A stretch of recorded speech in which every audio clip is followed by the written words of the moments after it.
राजद जैसे दल हो, सपा जैसे दल हो, कांग्रेस जैसी पार्टियां हों, जिनके लिए सेक्युलरिज्म की परिभाषा ही तुष्टीकरण की राजनीति है। एक धर्म विशेष के लोगों की वाहवाही करते रहो, उनकी गलतियों के ऊपर भी पर्दा डालते रहो, और अगर आप उनके लिए ही कुछ करेंगे तभी आप सेक्युलर हैं। अभिव्यक्ति की आजादी का मतलब कतई ये नहीं है कि आप कुछ भी कहे जाएं और उसके ऊपर लोग खामोश बैठे रहें। इस तरीके से बिना मतलब के इस विवाद की शुरुआत की गई है।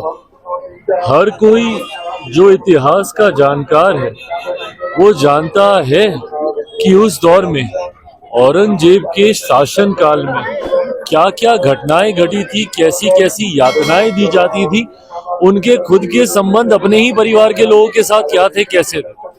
तो जो भी व्यक्ति इतिहास को जानता है वो तमाम इन घटनाओं से वाकिफ है, पर उसके बावजूद समाज में सिर्फ हिंदू मुस्लिम के आधार पर बंटवारा करने की सोच के साथ कुछ ऐसे राजनीतिक दल हैं जिन्होंने उम्र भर अपनी राजनीति में सिर्फ तुष्टीकरण करने का काम किया, और ये तुष्टीकरण की राजनीति ने ही हमारे समाज को सबसे ज्यादा नुकसान पहुंचाने का काम किया। कुछ ऐसे राजनीतिक दल हैं, राजद जैसे दल हो, सपा जैसे दल हो, कांग्रेस जैसी पार्टियां हों, जिनके लिए सेक्युलरिज्म की परिभाषा ही तुष्टीकरण की राजनीति है। एक धर्म विशेष के लोगों की वाहवाही करते रहो, उनकी गलतियों के ऊपर भी पर्दा डालते रहो, और अगर आप उनके लिए ही कुछ करेंगे तभी आप सेक्युलर हैं। अगर समाज के एक बड़े वर्ग की अगर आप इच्छाओं को या उनकी आस्था को अगर आप सम्मान देते हैं तो ये सांप्रदायिकता हो जाती है। पर आपका सेक्युलरिज्म तब ठीक रहता है अगर आप एक धर्म विशेष के लोगों की गलतियों पर भी पर्दा डालें और उनकी वाहवाही करें, तो ये सेक्युलरिज्म है।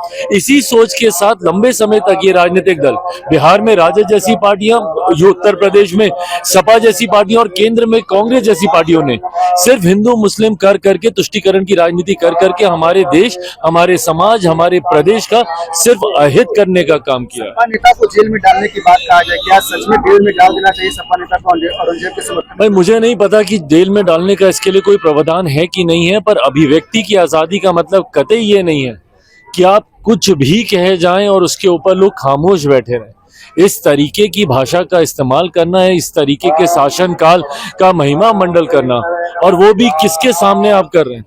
क्योंकि एक ऐसी फिल्म आई है जिसने मराठा समाज के एक बड़े योद्धा को, उन्होंने उनकी बातों को, उनके कार्यकाल को सामने रखने का काम किया, इसीलिए आप ये तुष्टीकरण आप करना चाह रहे हैं। ये सोच गलत है, इस तरीके की भाषा गलत है।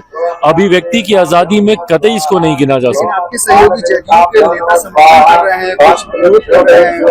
भाई मुझे नहीं पता कौन समर्थन कर रहा है, नहीं कर रहा है, बट हाँ मैं इतना मैं जरूर जानता हूँ कि जो भी पढ़ा लिखा व्यक्ति है, जो इतिहास को जानता हो, जो जानता हो कि किस कार्यकाल में क्या किया गया, टूटी फूटे इतिहास को मरोड़ परोड़ के परोसने वाले इतिहास को नहीं, जो सही इतिहास को जान रहा है वो कतई इसका समर्थन नहीं करेगा।